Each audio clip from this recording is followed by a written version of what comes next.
Magandang araw sa iyo, kaibigan. Ako may katanungan na baka marahil ay ngayon mo lamang ito maririnig. Kung sakaling ikaw ay bawian ng buhay, nakakasigurado ka ba na ikaw ay pupunta ng langit? 100% siguradong sigurado. At kung hindi pa, dapat mong malaman at marinig ang mensahe na ito.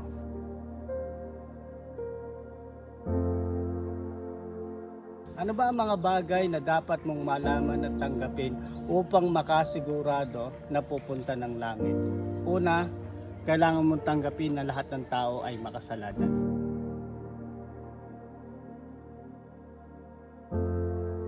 Ayon sa aklat ng Roma, Kabanata 3, talatang 23, sapagkat ang lahat ay nagkasala at hindi nangakaabot sa kaluwalhatian ng Diyos. Gayon din ang nasasaad sa aklat ng Roma, Kabanata 3, talatang 10, walang matuwid, wala kahit isa. Ikaw, ako, lahat tayo ay hindi naging matuwid sa harapan ng Diyos. Marahil masasabi mo na meron kang kilalang taong mabuti o masama, pero yun ay sa pamantayan ng tao. May taong mabait, may taong masama. Pero sa pamantayan ng Diyos, lahat tayo ay makasalanan.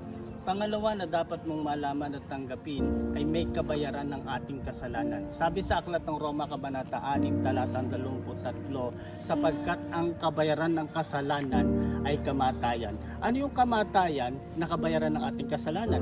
Sabi ng Pahayag, Kabanata 20, talatang 14, at ang kamatayan at ang impyerno ay ibinulit sa dagat-dagatang apoy. Ito ang ikalawang kamatayan.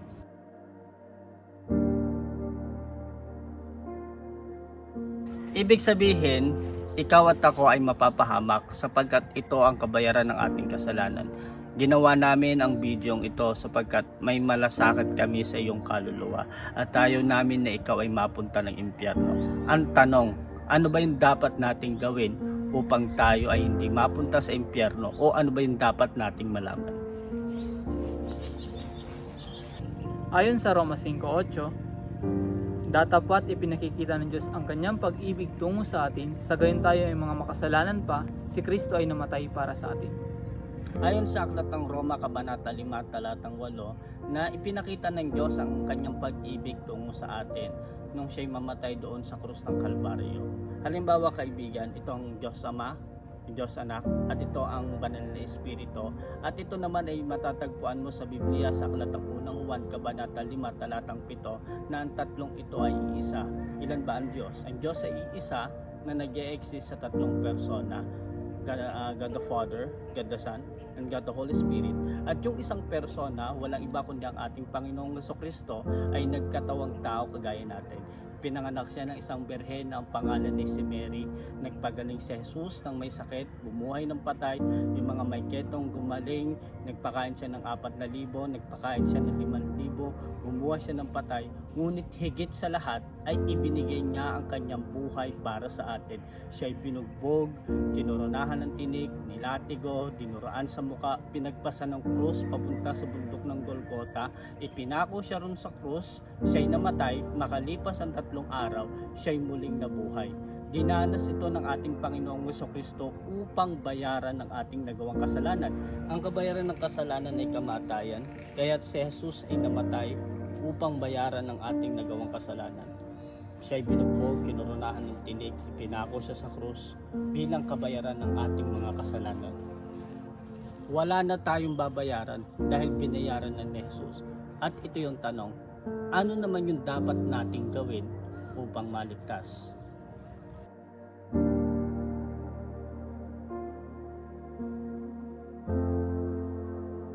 May isang lalaki na nagtanong kay na Apostol Pablo sa akin na Arsila sa aklat ng Gawa, Kabanata 16, talatang 30 hanggang talatang 31 na anong kailangan kong gawin upang ako'y maligtas? Napakagandang katanungan nun.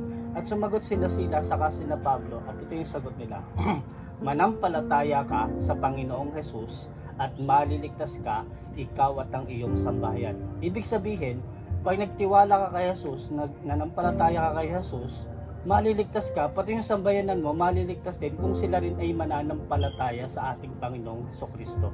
Marahil magtatanong ka na, ang dali naman, manampalataya ka lang, ligtas ka na. Pero wala tayong magagawa. Yun ang sinasabi ng Biblia, na manampalataya ka lang, ligtas ka na. Kahit ang Juan Kabanata 3, talatang 16 ay magtuturo na pananampalataya lang ang magliligtas sa atin at magbibigay sa atin ng buhay na walang hanggan. Ayon sa Juan, Kabanata 3, talata 16, sapagkat sa ganitong paraan ay inibig ng Diyos ang sangkatauhan, kaya ipinagkaloob niya ang kanyang bugtong na anak, upang ang sino mang sumampalataya sa kanya ay hindi mapahamak, kundi magkaroon ng buhay na walang hanggan. Maliwanag na ang sinabi ng Juan Kabanata 3, talatang 16 na pag nanampalataya ka sa ating Panginoong Jesucristo ay hindi ka na mapapahamak. Bagkos ay magkakaroon ka pa ng buhay na walang hanggan. Buhay ka pa lang, alam mo nang pupunta ka ng langit dahil yon ang sinasaad ng salita ng Diyos. Sabi nila, malalaman mo na lang yan pag namatay ka na.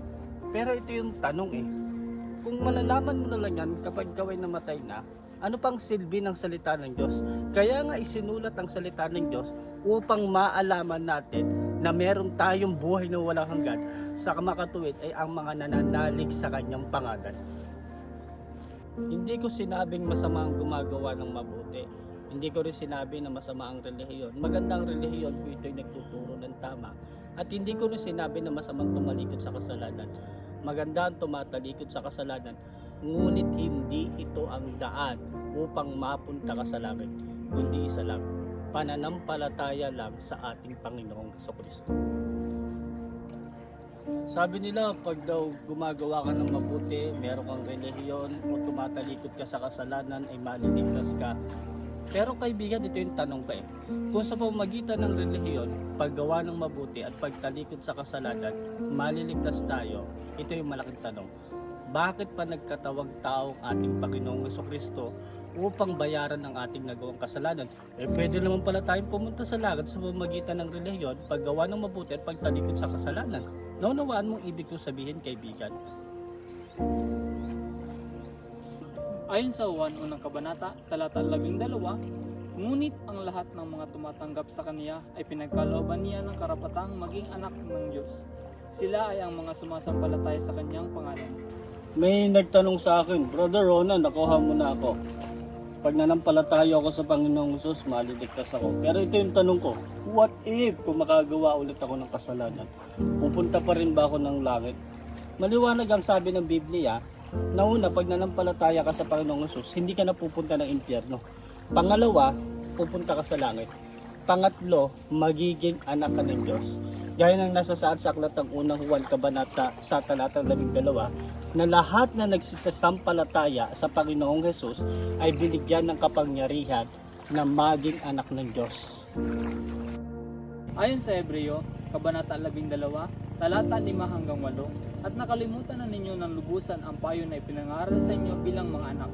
Anak ko, huwag mong ipagwalang bahala ang pagtutuwid ng Panginoon at huwag manghina ang iyong loob sa kanyang pagsasaway. Sapagkat siya na iniibig ng Panginoon ay kanyang itutuwid at pinapalo ang bawat anak na kanyang tinatanggap.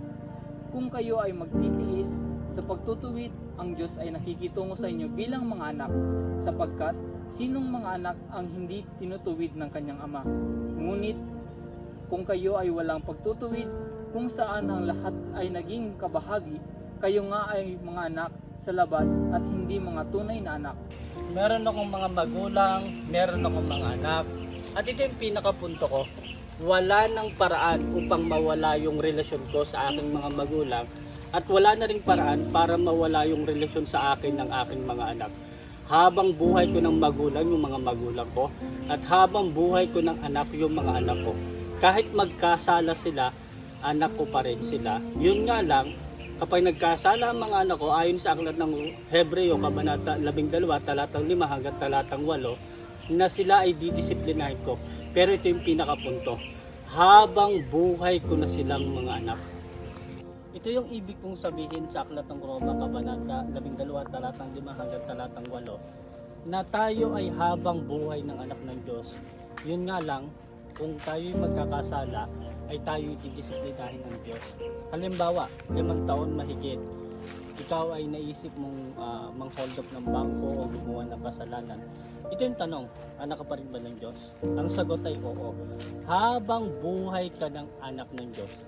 Yun nga lang, na andun yung pagpalo ng Diyos. Pwede kang makulong, pwede kang mabaril ng pulis, pwede kang magkasakit, o pwede mangyari sa atin yung nangyari kay King David na namatayan siya ng anak nung matapos siyang mag-commit ng adultery.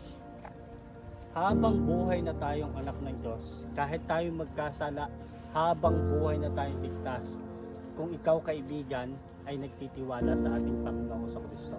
Ang tanong, nagtitiwala ka ba sa ating Panginoon o nananampalataya ka ba sa ating Panginoon? Ayon sa mga taga-Roma Kabanata 10, talatang 9 hanggang 10, sapagkat kung ipahayag mo sa pamamagitan ng iyong bibig ang Panginoong Hesus at sasampalataya ka sa pamamagitan ng iyong puso na siya ay binangon ng Diyos mula sa mga patay, ikaw ay maliligtas. Sapagkat sa pamamagitan ng puso, ang tao ay sumasampalataya patungo sa katwiran at sa pamamagitan ng bibig ay naihayag ito patungo sa kaligtasan. Una kaibigan, ng mga bagay na dapat mong tanggapin at malaman. Lahat tayo ay makasalanan. Pangalawa, may kabayaran ng ating kasalanan. Pangatlo, namatay si Jesus upang bayaran ng ating nagawang kasalanan. Pang-apat, kailangan mong tanggapin na pananampalataya lang kay Kristo ang magdadala sa atin sa langit. Sabi sa talatang 13 na aklat ng Roma Kabanata 10, ang sino man tumatawag sa pangalan ng Panginoon ay maliligtas. Kaibigan, nais mo ba siyang tanggapin o sampalatayanan? Maaari kitang tulungan sa isang panalangin at tariin mong parang panalangin mo. Maaari kang manalangin ng ganito: Panginoong Hesus, nakita ko na ako ay isang taong makasalanan. Karapat-dapat sana sa impyerno. Ngunit ikaw ay namatay, inilibing, makalipas ang 3 araw, ikaw ay muling nabuhay. Ako ay nagtitiwala sa iyo. Iligtas mo po ako. Salamat po sa buhay na walang hanggan. Amen. Sabi ng Efeso Kabanata 2 talatang 8 hanggang 9 na ang kaligtasan ay biyaya lamang. Pag sinabing biyaya, ito'y regalo, walang kapalit, wala nang bawian.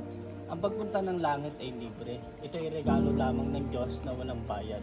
Ngayon ang tanong, paano mo matatanggap ang regalo ng Diyos papuntang langit? Sabi ng Efeso ay sa pamamagitan ng pananampalataya. Pag nanampalataya ka sa ating Panginoong Kristo, nakakamit mo na ang regalo papuntang langit.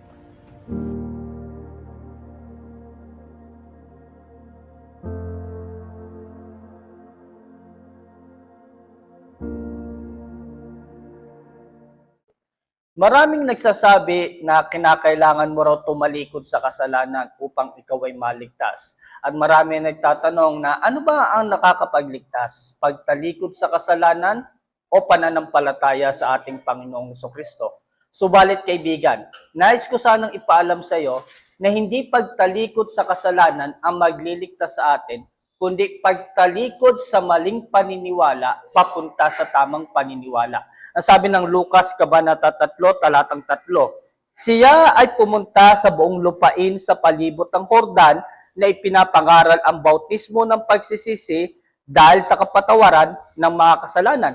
Maliwanag na ipinakita rito na si Juan Bautista ay nagtuturo ng pagsisisi. Pero ang tanong, anong pagsisisi ang ipinapangaral ni Juan Bautista? Pagtalikod ba sa kasalanan? Tingnan natin sa Aklat ng Mga Gawa, Kabanata 11, talatang 4. Subalit sinabi ni Pablo, nagbautismo nga si Juan ng bautismo ng pagsisisi na nagsasabi sa mga tao na sila ay dapat sumampalataya sa kaniya na dumarating na kasunod niya sa makatuwid ay kay Kristo Jesus. Maliwanag na ang sinabi ni Juan Bautista o ang tinuturo ni Juan Bautista na pagsisisi ay hindi pagtalikod sa kasalanan, kundi pananampalataya sa ating Panginoong Hesukristo.